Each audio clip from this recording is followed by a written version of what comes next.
नहीं, सीमांचल के मरकज हम लोग इस वक्त पूर्णिया में हैं और जनाबे बेग नहीं हुआ है, कल कारखाने नहीं लगे हैं, मोदी के सरकार में हो या उससे पहले के सरकार।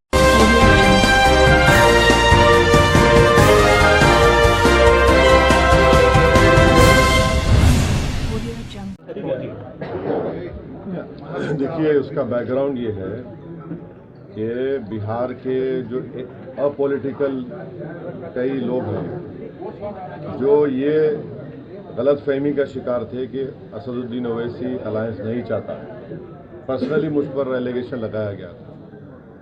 तो हमने अख्तर भाई से कहा कि ये लोग ऐसा कह रहे हैं तो आप उनसे ही लिखवा लीजिए, क्या लिख कर देना। तो बोले कि आप लेटर लिख दीजिए। हम बोले ठीक है, लिखते हैं लालू जी को। फिर उसके बाद लेटर लिख दिए। फिर बाद में उनके फर्जन ने कहा कि हमको नहीं मिला। हमको ताज्जुब हुआ क्योंकि पार्टी के फाउंडर वो हैं। हमने कहा ठीक है, उनको भी लिख दीजिए। उनको लिख दिए। तो ये तो मैसेज जा चुका है कि जो हम पे इल्ज़ाम लगाते थे कि हम अलायंस नहीं चाहते या बातचीत नहीं करते, तो हमने कर दिया है। अब इनके ऊपर है मुनस्सिर, वो अपनी पार्टी का फैसला वो लेंगे, हम अपनी पार्टी का फैसला हम लेंगे। क्या कारण लग रहा है आपके? बहादुरगंज में आपने कहा आगे बढ़ाया है। अगर आप उसको कमजोरी की निशानी समझेंगे तो हमको तो पॉलिटिकल पार्टी है, चुनाव लड़ना पड़ेगा। जब चुनाव लड़ेंगे तो जीतने के लिए लड़ेंगे। हर पार्टी जीतने के लिए लड़ती है ना, दोस्ताना मुकाबला तो नहीं होता। तो मुकाबला होगा, जमहूरियत है, तो हम तो जीतने के लिए मुकाबला करेंगे। क्या कारण लग रहा है आपके मोहब्बत को कबूल नहीं कर रहे तेजस्वी लालू जी? भाई देखिए, मोहब्बत जो होती है ना, वो नौजवान लड़के लड़की में पिक्चरों में अच्छा लगता है। सियासत में एक तरफा मोहब्बत नहीं हो सकती है, तो नहीं होगी, होगी तो होगी। हाँ, नहीं, अगर आपको बताया गया कि घर वापसी करना चाह रहे हैं, तौबा करना चाह रहे हैं, तो बता दीजिए, अख्तर भाई सोच लेंगे। अब देखिए, जब लिस्ट आएगी तो इंशाल्लाह आपको पता चल जाएगा। चुनाव तो लड़ेंगे। सचिन पायलट का बयान बंधन में लेना चाहिए, इसको आप कैसे देख रहे हैं?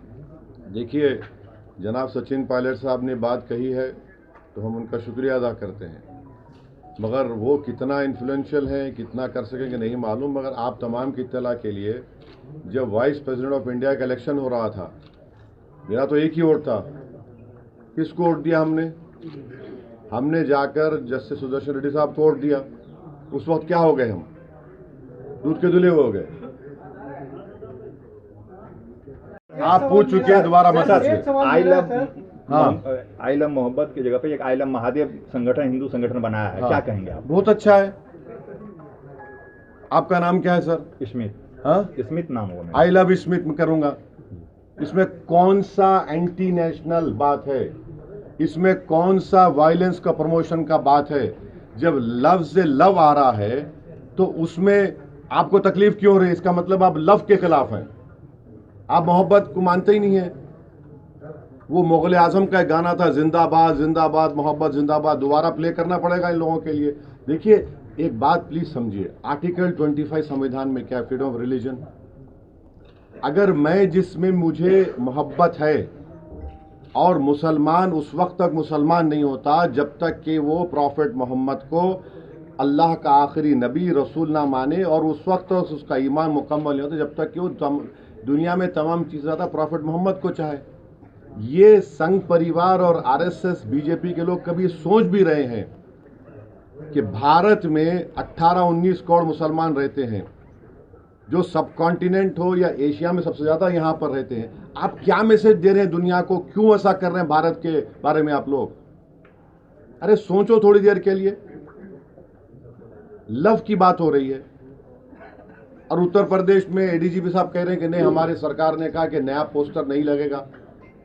Happy birthday prime minister allowed होगा, happy birthday chief minister allowed होगा।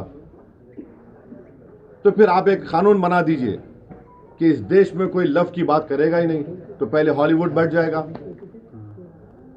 क्या होगा? कहां जाएंगे हम? अरे मोहब्बत की बात हो रही है। मेरा फेथ है, आपका फेथ है, आपका फेथ है। भारत की खूबसूरती यही तो है कि भारत हर मजहब को मानने वालों को मानता है, जो नहीं मानता खुदा को उसको ही मानता है भारत। तो ये तो अजीब है कि ये लव के खिलाफ है ये लोग।